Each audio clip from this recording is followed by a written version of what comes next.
नमस्कार दोस्तों, मैं मोहित त्रिपाठी। आज हम बात करेंगे हिजबुल्लाह के चीफ हसन नसरुल्लाह की, जिसने 50 साल तक इजराइल से दुश्मनी निभाई। उनकी मौत से मिडिल ईस्ट में एक नया अध्याय शुरू हो चुका है। इस वीडियो में हम जानेंगे नसरुल्लाह की जिंदगी, उनकी मौत और उसके बाद इजराइल, अमेरिका और मिडिल ईस्ट में क्या सिचुएशन बन रही है। चलिए वीडियो स्टार्ट करते हैं, तो कृपया वीडियो के अंत तक बने रहिएगा। सबसे पहले जानते हैं हसन नसरुल्लाह का जन्म और शुरुआती जीवन के बारे में।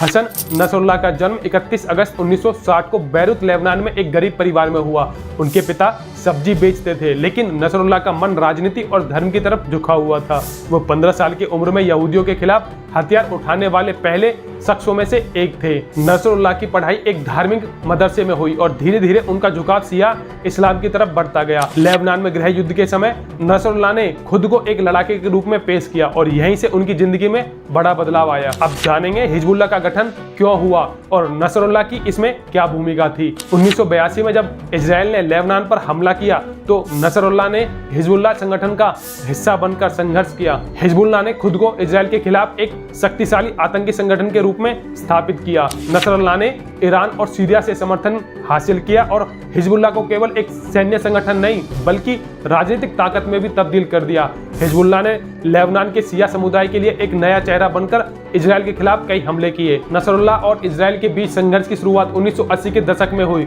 लेकिन 2006 में हुए इजराइल लेबनान युद्ध ने इस दुश्मनी को चरम पर पहुंचा दिया। इजराइल ने हिजबुल्लाह पर कई बार हमले किए, लेकिन नसरुल्लाह हमेशा बच निकलते थे। इस युद्ध में हिजबुल्लाह ने इजराइल पर सैकड़ों रॉकेट दागे, जिससे इजराइल को काफी नुकसान हुआ। नसरुल्लाह की रणनीतियों ने उन्हें इजराइल का सबसे बड़ा दुश्मन बना दिया। अब बात करते हैं इजराइल द्वारा किए गए हमले के बारे में। इजराइल ने इस हमले को ऑपरेशन न्यू ऑर्डर नाम दिया है। 27 सितंबर 2024 को इजराइल ने ऑपरेशन न्यू ऑर्डर शुरू किया। इजराइल ने नसरुल्लाह के ठिकाने पर हमला करने के लिए अपने 8 फाइटर जेट भेजे, जिन्होंने बैरूत में हिजबुल्लाह के मुख्यालय पर 13,000 किलो बम गिराए। इन बमों में अमेरिका में बने BLU 109 बंकर वस्ट का इस्तेमाल किया गया, जो अंडरग्राउंड बंकरों को भी नष्ट कर सकते हैं। इस हमले के बाद बैरूत में जैसे भूकंप आ गया और इस ऑपरेशन ने हिजबुल्लाह के कई ठिकानों को पूरी तरह से तबाह कर दिया। लेकिन सबसे बड़ी बात थी कि इजराइल ने नसरुल्लाह की मौत का दावा किया। अब जानते हैं नसरुल्लाह की मौत की पुष्टि और हिजबुल्लाह के मौत के मातम के बारे में।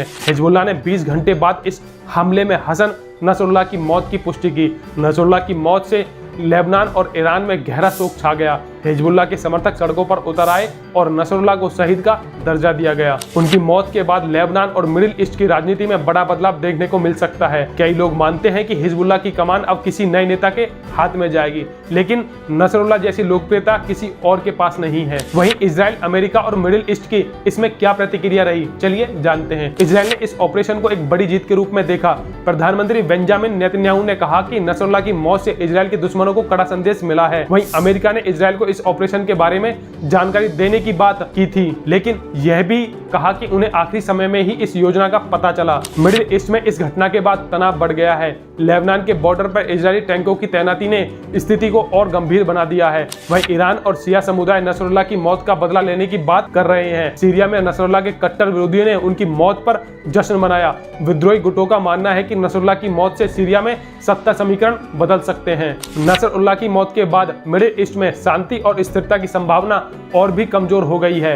हिजबुल्लाह की सैन्य ताकत कमजोर पड़ सकती है, लेकिन इनके समर्थकों का कहना है कि संगठन का संघर्ष जारी रहेगा। ईरान के लिए नसरुल्लाह एक महत्वपूर्ण सहयोगी थे और उनकी मौत से ईरान और इजराइल के बीच तनाव और बढ़ सकता है। अमेरिका भी मिडिल ईस्ट की सिचुएशन पर नजर बनाए हुए है, क्योंकि इससे पूरे क्षेत्र में अस्थिरता फैल सकती है। वहीं अगर बात की जाए भविष्य की संभावनाओं पर, तो अब सवाल यह है कि नसरुल्लाह की मौत के बाद हिजबुल्लाह का भविष्य क्या होगा। क्या इसका नेतृत्व एक नए नेता के हाथ में जाएगा या संगठन में अंदरूनी संघर्ष शुरू होगा। इजराइल और लेबनान के बीच संघर्ष का नया दौर शुरू हो सकता है, लेकिन हिजबुल्लाह के बिना लेबनान की राजनीति और मिडिल ईस्ट में ईरान की रणनीति पर बड़ा असर पड़ेगा। वहीं अब हसन नसरुल्लाह की मौत ने मिडिल ईस्ट की राजनीति को एक नया मोड़ दे दिया है, जहां एक तरफ इजराइल और अमेरिका इसे अपनी जीत मान रहे हैं, वहीं दूसरी तरफ ईरान और शिया समुदाय इसे संघर्ष का नया अध्याय मान रहे हैं। आने वाले समय में देखना होगा कि हिजबुल्लाह किस दिशा में जाता है और मिडिल ईस्ट में शांति की संभावनाएं परियोजनाएं किस हद तक प्रभावित होंगे। इजराइल लेबनान पूरे क्षेत्र की स्थिति तनावपूर्ण बनी हुई है। हम आशा करते हैं कि इस वीडियो से आपको हसन नसरुल्लाह और मिडिल ईस्ट की जटिल राजनीति के बारे में जानकारी मिली होगी। अगर आपको यह वीडियो पसंद आया हो तो इसे लाइक और शेयर करें और चैनल को सब्सक्राइब करना ना भूलें। और आपका बहुत बहुत आभार इस वीडियो को इतनी निष्ठा से देखने के लिए। फिर मिलते हैं नेक्स्ट वीडियो में एक नए टॉपिक के साथ। तब तक के लिए धन्यवाद।